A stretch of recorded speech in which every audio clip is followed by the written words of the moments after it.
Mission life. How did the mission system affect the ways of life of California Indians? Describe the daily lives of people living at missions in Alta California. Identify reasons why some Indians resisted the mission system.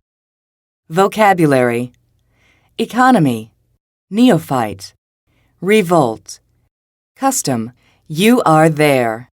Bells at Mission Santa Barbara are ringing.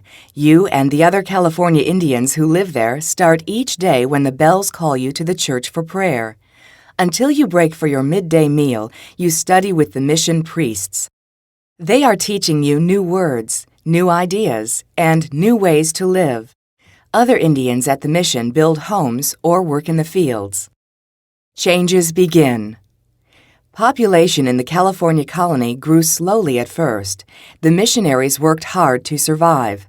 In time, they brought more California Indians into the mission system.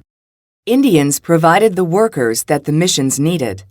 Some Indians came to the missions on their own. Others were forced to the missions by soldiers. At the missions, priests taught the Indian families about Christianity and Spanish ways of life. They taught them new skills, such as how to take care of horses, cattle, sheep, goats, and chickens. The Indians learned about carpentry and metalworking as well. For the Indians, life at the missions was unlike their traditional ways of life. Before the arrival of the Spanish, most California Indians were hunters and gatherers. The Franciscan priests taught the Indians to farm. They grew food for the mission. This slowly changed the economy of California to one based on farming. An economy is the way people in a place or region use resources to meet their needs. The cultural ways of life of the Indians changed as well.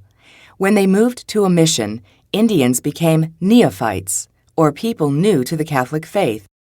They were not allowed to practice their traditional beliefs. Those who did could be punished, although many did so anyway. Work and prayer. Mission life for the Indians consisted mostly of labor and prayer.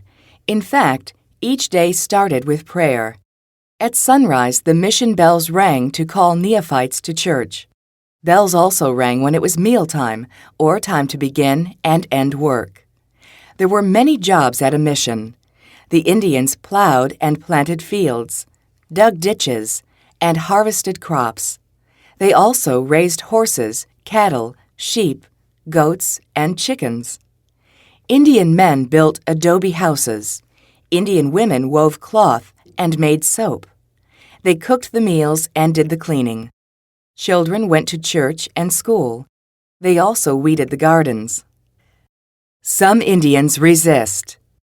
Many Indians were unhappy with mission life and tried to resist or act against the missionaries. Some ran away. Others revolted or fought against the missionaries. As part of a revolt in the 1770s, Indians burned the missions at San Diego and San Luis Obispo. Then, in 1785, a neophyte named Nicholas Jose and a Gabrielino woman named Toy Purina planned a revolt at Mission San Gabriel. The plan was discovered, and Jose and Toy Purina were jailed. Some Indians were able to escape from the missions, but many were forced to return. The mission workers worried that Indians who left would give up Christianity. Indian ways of life end. By the late 1700s, about 20,000 Indians lived at the missions in Alta California. At the missions, they were expected to give up their old religious beliefs and customs. A custom is a usual way of doing things. Mission Indians were not allowed to wear their traditional clothing.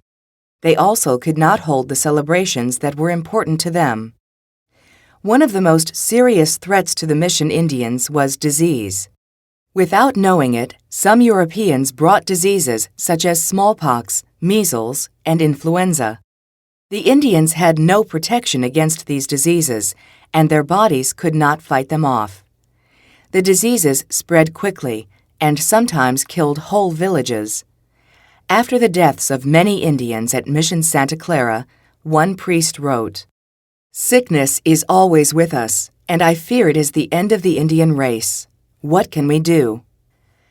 The missionaries had believed they were bringing a better way of life to the Indians of Alta California. Instead, their diseases had brought death to many Indians. After the first 75 years of life at the missions, only about 1/3 of California Indians remained. Summary: the mission system caused changes in the lives of many California Indians. Some Indians learned new skills from the priests. At the same time, these mission Indians had to give up their traditional ways of life. Some ran away, and others tried to revolt. Many died of diseases.